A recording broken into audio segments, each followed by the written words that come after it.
So I just watched 28 Years Later, and it is a weird film. I feel like it should have been a TV show, right? Because this feels like three movies, or more accurately, mini episodes. Like, it feels like half an hour episodes of like a TV show like The Walking Dead in one big film. That is the best way to describe this movie, because essentially it's split into like three different stories with the same characters. And you could argue, well, that's just one big story, but no, like, he goes on three separate adventures, if that makes sense.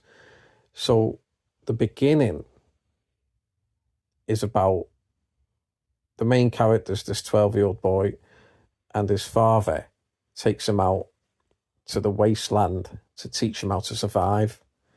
As they go out in the wasteland, he teaches him the ropes, how to kill zombies, how to feed himself, and all that stuff. And then they're about to go home, but they get ambushed by a big group of zombies. And there's an alpha zombie, which is like a really big, muscly zombie that leads the horde. And they hide out in a house, the survivors, these two survivors, and they have to stay there overnight. And overnight, they keep looking out the window, and the big zombie is on a mountain watching them from afar. This alpha zombie, so he's the big baddie, right?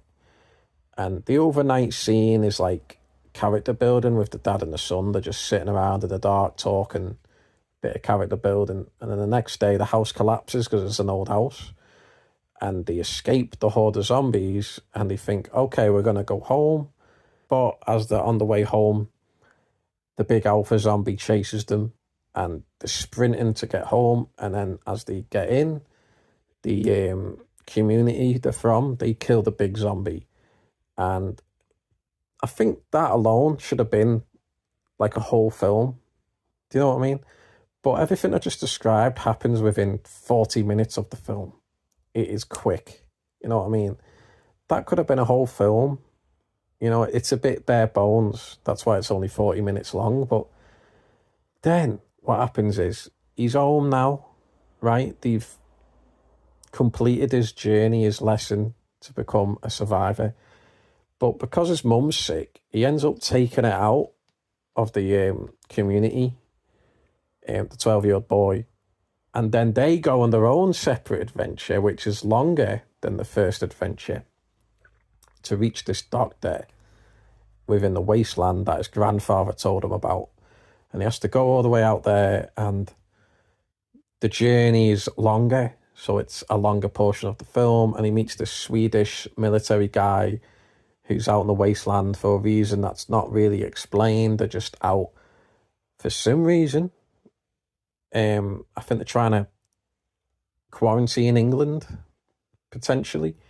He's with a whole squad, and they all die except for this one Swedish guy, and he's pretty young, and he saves the boy and the mother, and then they travel all the way to the doctor. But along the way, they meet a pregnant zombie. Yeah, the pregnant zombie gives birth thanks to the help of the mum who's with the kid, and then the Swedish guy freaks out and threatens to kill the baby zombie after killing the mum zombie. And the alpha zombie, a different alpha zombie, kills the Swedish guy, and then the mum and the kid run off with the baby, escaping the alpha zombie. And then it looks like the alpha zombie's about to kill him, but then the doctor shows up and neutralizes the zombie, doesn't kill it, just puts it to sleep. Or it's in like a daydream where it's stood still, but it's not attacking them. And the doctor that they've been looking for takes them to this bone temple, and then he says it's revealed that the mum is sick, like she has cancer and she's going to die in a way. So it's like, what was the point? What was the point of this whole journey to get here for her to just die? The whole point was to find the baby, and that was the point. And to grow the 12-year-old boy character, make him grow up, I suppose. So then he returns home with the baby again, So he does another journey back home with the baby this time. And then guess what he does after that? He leaves again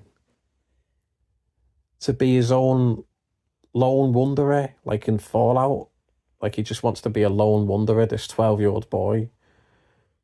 And it's not really explained.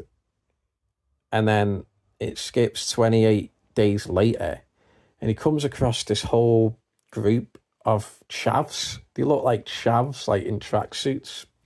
And apparently the leader's based off Jimmy Savile. And they invite him into his new gang, this new gang he's found. They invite him like, oh, join our gang of zombie slayers. And he start doing, I kid you not, backflips, killing the zombies with katanas and all these weird weapons, and they're wearing neon-coloured tracksuits. And essentially the film ends with the 12-year-old boy joining this strange gang. And it's a cliffhanger ending, and it's really annoying, because it's like, well, now I want to know what the fuck this gang is. What the film ends there. And I thought that was the last film in the franchise, and I was like, what the fuck is this? But it's actually the beginning of a new trilogy of films. But this is like 3 films rolled into one. And the third film, or episode more accurately, is just like the first half. It's like a plot. It's like a cliffhanger ending to a TV show. It's like, oh, there's this new cool gang that the 12-year-old kid, the main protagonist, is going to join. Find out next time in 28 years later. But it's a movie, not a TV show. And it's just, I don't know, it's bizarre. It should have been a TV show, like a TV series. It would have made a lot more sense. And it just feels like 3 TV show episodes in a movie.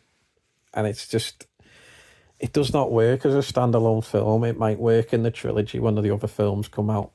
It might work then. It might be like, oh yeah, now it's one big story now. But it's not. It's not one big story. It's like 3 episodes. And I guarantee the second film is going to be the same, because apparently Cillian Murphy is coming back, which sounds amazing.